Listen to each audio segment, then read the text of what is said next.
سلف میں بعض علماء ایسے ہیں جو اپنے آپ کو کسی امام کی طرف نسبت کرتے تھے، ان کے بارے میں آپ کی رائے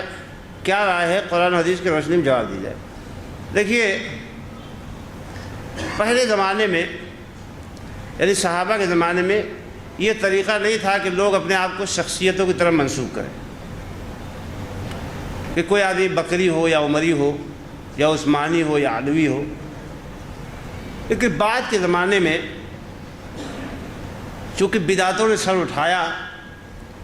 تو بعض بڑے بڑے علماء گزرے جنہوں نے بدعتوں کے خلاف ایک جہاد کیا، تو ان علماء کے شاگرد ہوئے اپنے آپ کو یہ بتانے کے لیے کہ وہ بدعتیوں کے گروہ میں شامل نہیں ہیں، بلکہ فنا جو ہے جو سنی عالم ہیں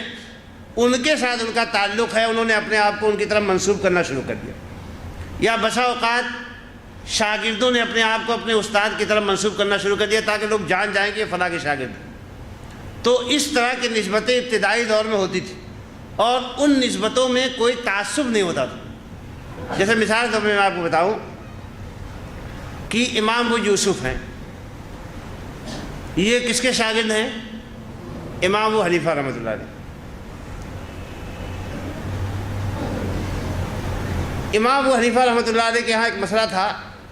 کہ دارالحرب میں سود کا لینا دینا جائز ہے۔ اس کے ہاں اس کی بنیاد ایک ضعیف حدیث تھی، لیکن امام یوسف کو یہ پتہ چل گیا کہ وہ حدیث ضعیف ہے، تو انہوں نے کیا کہا کہ ہمارے امام صاحب نے جو یہ فتویٰ دیا یہ فتویٰ صحیح نہیں۔ دوسرے علماء نے، امام شافعی وغیرہ نے، دوسرے علماء نے جو فتویٰ دیا ہے کہ دارالحرب ہو چاہے غیر دارالحرب ہو، ہر جگہ سود حرام ہے،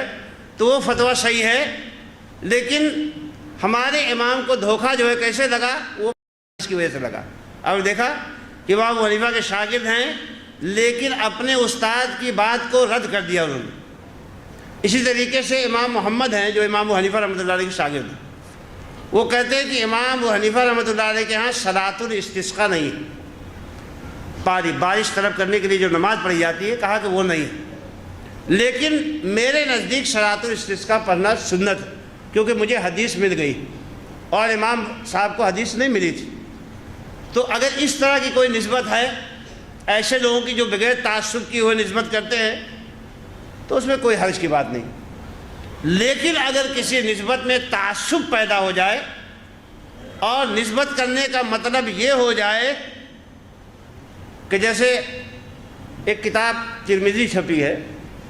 اس میں ایک بہت بڑے حنفی عالم ہیں گزر چکے، انہوں نے لکھا ہے کہ خیار بیع کے مسئلے میں امام شافعی رحمۃ اللہ علیہ کا مسئلہ قوی ہے، اور شاہ ولی اللہ محدث دہلوی رحمۃ اللہ علیہ نے بھی آثار کی روح سے امام شافعی رحمۃ اللہ علیہ کے مسلک کو ترجیح دی ہے۔ وَلَٰكِن نَحْنُ مُقَلِّدُونَ يَجِبُ عَلَيْنَا تَقْلِيدُ إِمَامِنَا أَبِي حنیفہ، لیکن ہم لوگ مقلد ہیں، ہمارے اوپر امام ابو حنیفہ رحمۃ اللہ علیہ کی تقلید واجب ہے۔ اور یہ تعصب جو ہے